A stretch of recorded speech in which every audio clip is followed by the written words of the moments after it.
The day Elvis Presley met the Beatles, the world's most famous rock star and the world's most famous band, was supposed to be a moment of pure musical magic. Instead, it was a disaster. It was August 27, 1966, and the place was a Frank Lloyd Wright house in Beverly Hills, California. Elvis, the king of rock and roll, had rented the house from the Shah of Iran. The Beatles, the Fab Four from Liverpool, were the biggest band on the planet. Their music had taken the world by storm, and they were the new kings of the music industry. Elvis had been hesitant to meet the Beatles. He was worried that they had taken his throne, that they had become what he once was, the biggest thing in music. When the Beatles arrived, they were excited to meet the man who had inspired them. But as soon as they stepped through the door, the tension was thick. Elvis was surrounded by a group of sycophants, people who hung on his every word and followed him like shadows. The Beatles, who were used to the freedom of their own chaotic world, felt suffocated. Ringo Starr, the Beatles' drummer, later said, "Elvis would say, 'I'm going to the loo now,' and they'd say, 'We'll all go to the loo with you.'" The atmosphere was awkward, and the meeting didn't go as planned. Elvis thought the Beatles were rude and silly, and the Beatles thought Elvis was dull and out of touch. The two sides couldn't connect, and the magic everyone had hoped for never materialized. But this wasn't the end of Elvis's story, far from it. Even as he struggled to find his place in a changing world, Elvis continued to create music that would stand the test of time. One of his most iconic songs, "Crying in the Chapel," had been recorded years earlier but was only released in 1965. It became a hit, reaching number 3 in the United States and number 1 in the United Kingdom. The success of this song, a gospel-inspired ballad that Elvis had recorded with a deep, soulful voice, showed that he still had the ability to touch people's hearts. Elvis's music was a reflection of his life, a life filled with contradictions. He was a man who loved the past, often dipping into old songs and standards to find inspiration. He recorded "It's Now or Never," a song adapted from the Italian classic "O Sole Mio," and it became one of his biggest hits. The song's soaring vocals and emotional depth captured the hearts of millions, and it sold over 20 million copies worldwide. But Elvis wasn't just about the past. He was constantly evolving, trying to find new sounds and new ways to express himself.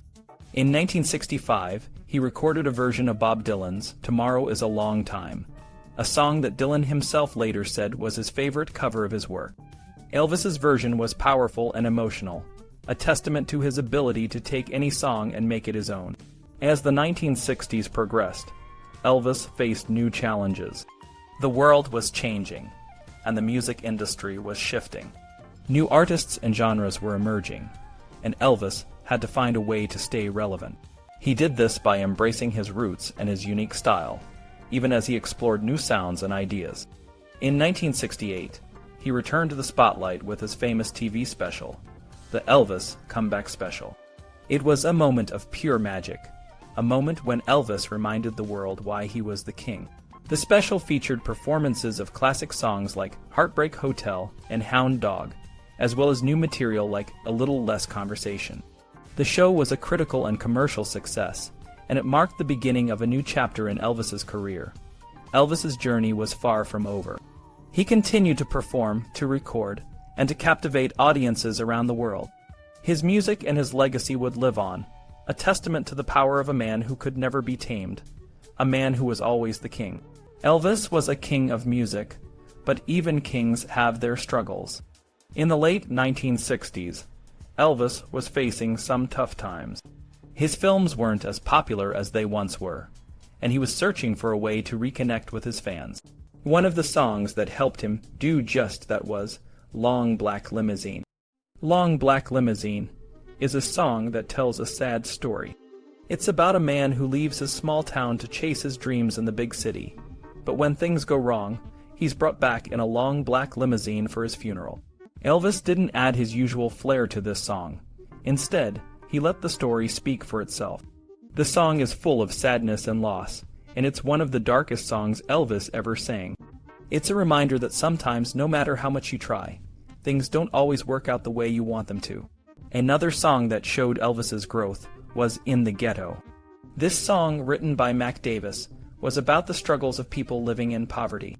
It was a powerful message, especially in a time when the country was dealing with a lot of social issues. Elvis was so committed to getting it right that he recorded it 23 times. He wanted to make sure he did justice to the song's message. Even though his manager, Colonel Parker, was worried about the song's political implications, Elvis knew it was important. Almost was a song that Elvis connected with on a personal level.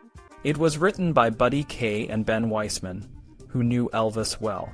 The song is about someone who is almost ready to give up on love. It's a feeling that many people can relate to, and Elvis's performance captured the pain and uncertainty of the lyrics. Any Day Now was a different kind of song for Elvis. It was written by Burt Bacharach and Bob Hilliard, and it has a more complex, sophisticated sound. Elvis usually preferred simpler songs, but he managed to make this one his own. He stripped away some of the nuance and turned it into a more straightforward ballad. It's a great example of how Elvis could take a song and make it fit his style. Suspicious Minds is one of Elvis's most famous songs.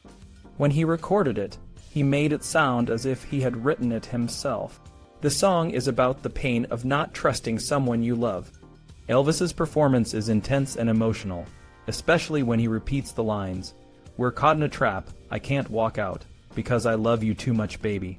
The song became a hit and is still loved by many today. Polk Salad is a song that Elvis started performing around this time. It's a story about a poor girl from the South and her family. The song's swampy, southern feel made it a perfect fit for Elvis, and it became a favorite of writers like Norman Mailer. Just Pretend is a song that became even more meaningful when you know that Elvis and Priscilla had recently split up. The song is about two people who are pretending to be happy when they're really not. It's a sad song, but it shows how Elvis could take a simple story and turn it into something powerful. I Just Can't Help Believing is a song that sounds great on the radio, especially on a road trip. It's a beautiful ballad about someone who can't stop loving someone, even though they know it's not right. Elvis's version is smooth and soulful, and it's easy to imagine it playing as you drive down a long, open road. Kentucky Rain is a song about a man searching for the woman who left him. It's a sad, melodic song that showcases Elvis's ability to sing a heartbreak ballad. The song was a hit and remains a favorite among his fans. The Fool is a rockabilly song that Elvis recorded with a new band. The song has a wild, energetic feel, and it shows a different side of Elvis's music. The album it's on, Elvis Country, I'm 10,000 Years Old, is one of his best, and it's a great example of what Elvis could do when he had the right people around him. Always on My Mind is one of Elvis's most famous songs. It's a song about regret and the realization that you should have appreciated someone more while you had the chance. Elvis's version is full of emotion, and it became one of his biggest hits in the 1970s. The song is a bittersweet reminder of the importance of cherishing the people in your life. Burning Love is a song that captured the intensity of Elvis's later years. It's a passionate, fiery song about a love that can't be controlled. The song became a hit and is a great example of how Elvis could still deliver powerful performances even as his career was changing. These songs show different sides of Elvis, from the sad and reflective to the passionate and intense. They are a testament to his ability to connect with his audience and to the enduring power of his music. Elvis Presley's career spanned decades, but it was during the 1970s that his music took on a new flavor, blending classic rock and roll with a more modern sound. One of the most notable songs from this period is Burning Love, which captures the essence of Elvis's ability to blend old and new. Imagine Elvis during this time, a larger-than-life sex symbol singing, souped-up rock and roll with a touch of 70s flash. It's like a 50s Cadillac with a brand-new engine excess and incongruity, basically. Jim Steinman, Meat Loaf's mentor and collaborator, saw the potential in Elvis's style. He even wrote 2 out of 3 Ain't Bad, with a nod to Elvis, using lines from an Elvis hit and putting his own spin on them.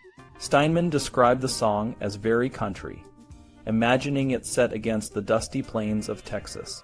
This perfectly suited Meat Loaf's voice, which had a hint of Elvis in it. Elvis's final years were marked by a mix of triumph and decline. One of his most powerful performances was You Gave Me a Mountain, a song he wished he had recorded earlier. The song's dramatic and emotional delivery was a perfect fit for Elvis's style, and it showcased his ability to bring life to any piece of music. Another significant song from this period is Moody Blue, written by Mark James, the same person behind Suspicious Minds. Elvis recorded it in the jungle room at Graceland, giving it a lot of love and attention. Despite his career's ups and downs, Elvis's voice remained strong and emotive, capable of capturing the essence of the song. On the flip side of Moody Blue was She Thinks I Still Care, a sparse and stripped-back arrangement that Elvis insisted on. This version highlighted his rich baritone, showing that even in his later years, his voice was undiminished by time. It was a raw and powerful performance that showcased his talent. Elvis's last single, Way Down, became a hit after his death. It shot up the charts, reaching #1, and became a symbol of the grief and affection people felt for him. While it wasn't his best work, it was a fitting end to a legendary career. The song's success was as much a reflection of the public's love for Elvis as it was a testament to his enduring talent. Elvis's final years were marked by a mix of classic hits and new experiments. His ability to adapt and evolve while staying true to his roots is what made him a timeless icon. From Burning Love to Way Down, these songs capture the essence of Elvis Presley, a musician who could take any genre and make it his own. Ed Victor, a music industry veteran, remembers August 16, 1977, vividly. He was in Washington, D.C. on business, and for some reason, he brought his 2 sons along. They were 13 and 11 at the time. All day, the talk was about one thing: Elvis Presley's death.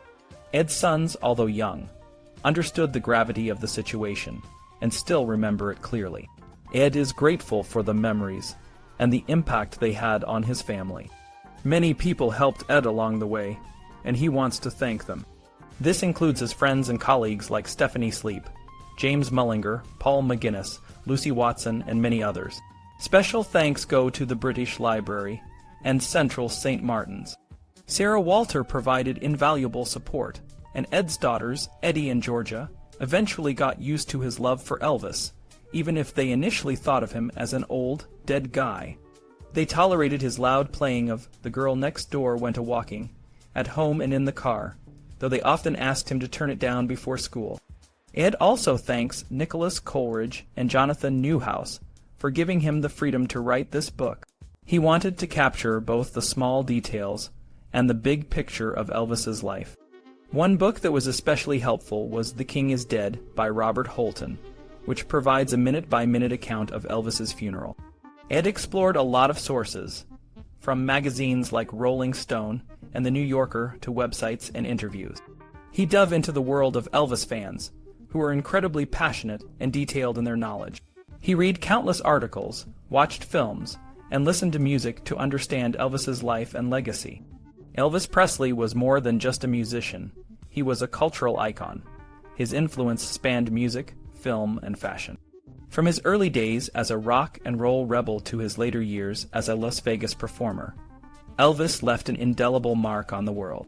His music, from Heartbreak Hotel to Blue Suede Shoes, defined a generation. His films like Blue Hawaii and Jailhouse Rock are classics. His style, from the pompadour to the jumpsuits, inspired countless fans. Elvis's death was a shock to the world. Fans gathered outside Graceland, his home in Memphis, to mourn. The news spread quickly, and people everywhere shared their memories and grief. Elvis's life was a mix of triumph and tragedy, and his legacy continues to inspire. Ed's journey through Elvis's life has been a deeply personal one. He hopes that by sharing his research and insights, he can help others understand why Elvis remains such an important figure in music and culture. He's grateful for the support and the memories, and he hopes that this book will honor Elvis's memory and the impact he had on so many lives.